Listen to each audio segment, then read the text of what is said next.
जय हिंद दोस्तों। लाखी देवी रामचंद्र शुक्ल महाविद्यालय तथा काव्य क्लासेस में आप सभी साथियों का बहुत बहुत स्वागत है।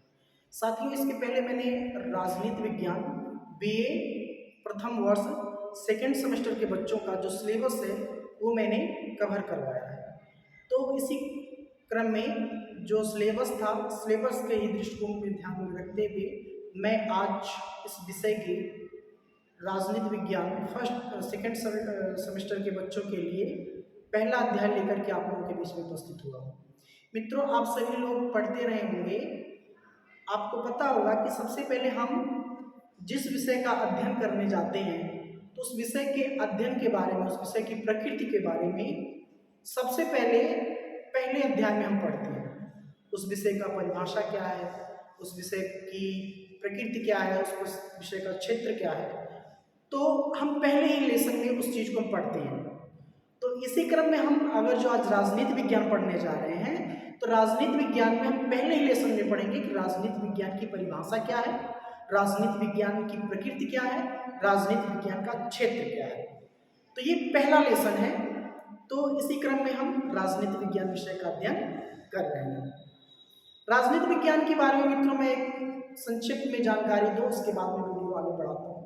राजनीति विज्ञान का जो इतिहास रहा है इस विषय का बहुत ही पुराना है, बहुत ही प्राचीन है।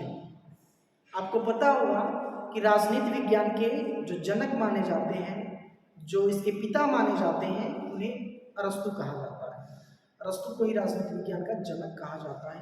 बहुत ही प्रसिद्ध प्रश्न है, बहुत ही प्रसिद्ध ये कोटेशन है कि राजनीति विज्ञान का पिता किसे कहा जाता है, तो अरस्तु को कहा जाता है। तो आपको पता होगा कि अरस्तु का जो जन्म हुआ था लगभग आज से लेकर के 2400 साल पहले हुआ था। तो 2400 साल पुराना राजनीति विज्ञान का इतिहास है। और जैसे जैसे समय गुजरता गया, जैसे जैसे परिस्थितियां बदलती गईं, उसी हिसाब से हम राजनीति विज्ञान की परिभाषा को भी बदलते गए। आपको पता होगा कि किसी भी विषय पर, किसी भी व्यक्ति के बारे में, किसी भी विषय के बारे में सभी लोगों का एक मत नहीं होता है। सभी लोग किसी चीज की परिभाषा, किसी चीज के बारे में अलग अलग तरीके से अपने विचार देते हैं। तो राजनीति विज्ञान का जो परंपरागत दृष्टिकोण है, जो पुराना दृष्टिकोण रहा है कि राजनीति विज्ञान में हम किन चीज़ों का अध्ययन करते हैं, तभी मैंने कहा कि बदलती परिस्थितियों के हिसाब से सारी चीज़ें बदलती रहती हैं। तो इसी हिसाब से हम राजनीति विज्ञान की बदलती परिस्थितियों के हिसाब से अगर जो जानने की कोशिश करेंगे कि राजनीति विज्ञान किन किन चीज़ों का अध्ययन करता है, तो उसको हम दो रूपों में देख सकते हैं।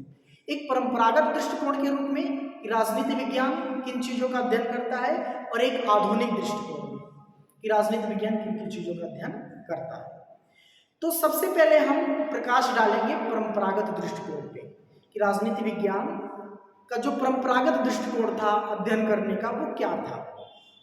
तो अगर जो हम परंपरागत दृष्टिकोण पर नजर डालें तो परंपरागत दृष्टिकोण में आस्था रखने वाले, परंपरागत दृष्टिकोण में विश्वास रखने वाले जो विचारक हैं, वो कुछ विचारक कहते हैं मित्रों कि राजनीति विज्ञान जो विषय है वो किसका अध्ययन करता है, सिर्फ और सिर्फ राज्य का अध्ययन करता है। राजनीति विज्ञान किसका अध्ययन करता है मित्रों, राज्य का अध्ययन करता है।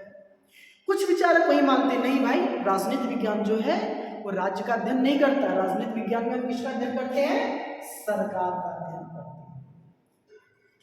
और फिर वही कुछ विचारक कहते हैं, इन दोनों बिंदुओं को खारिज करते हैं, और कुछ विद्वान कहते हैं कि नहीं भाई, राजनीति विज्ञान में हम राज्य का भी अध्ययन करते हैं और साथ में ही हम सरकार का अध्ययन करते हैं।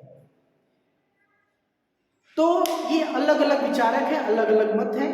तो हमें ये समझना है कि परंपरागत दृष्टिकोण में जो राजनीति विज्ञान की परिभाषा विद्वानों के द्वारा गढ़ी गई थी, वो ये थी, एक राज्य के रूप में, एक सरकार के रूप में, और एक राज्य और सरकार दोनों को मिलाकर के इसके रूप में।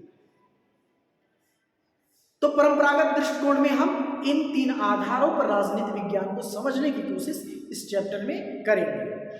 और उसके बाद परंपरागत दृष्टिकोण जब हम समझ लेंगे तो हम आधुनिक दृष्टिकोण को भी हम समझेंगे।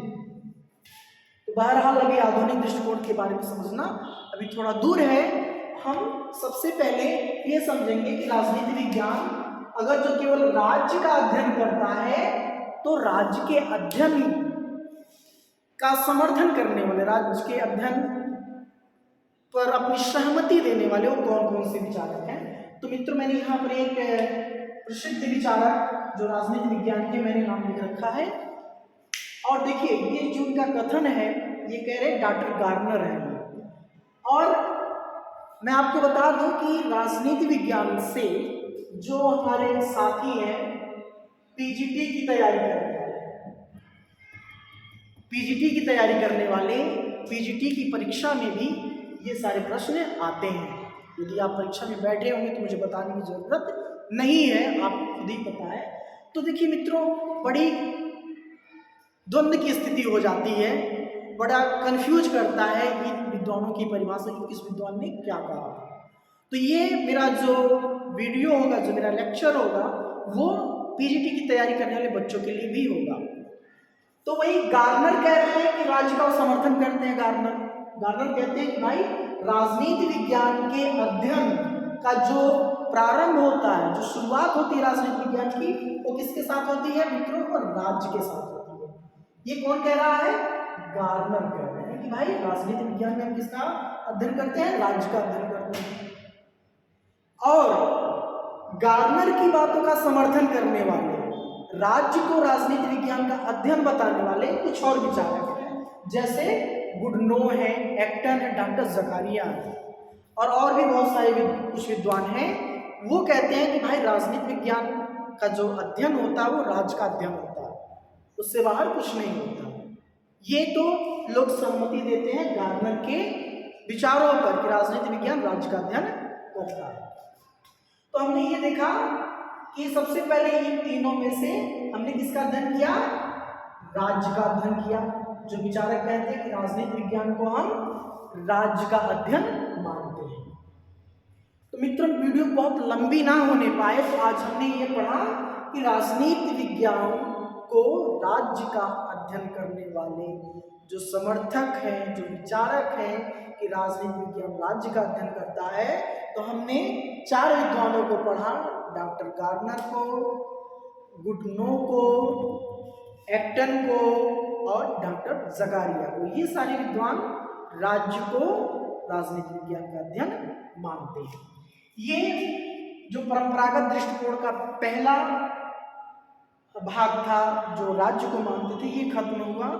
हम लोग अगले वीडियो में पढ़ेंगे राजनीति विज्ञान सरकार के अध्ययन के रूप में, राजनीति विज्ञान राज्य और सरकार दोनों के रूप में। तो मित्रों, ये मेरा छोटा सा वीडियो था और अगला वीडियो मैं जल्दी ही अपलोड करूंगा अपने YouTube चैनल काव्य क्लासेस गोरखपुर पे। तो अगर जो आप हमारे चैनल पर नए हैं तो मित्रों हमारे चैनल को सब्सक्राइब करिए, लाइक करिए तथा मित्रों को शेयर करिए। जय हिंद।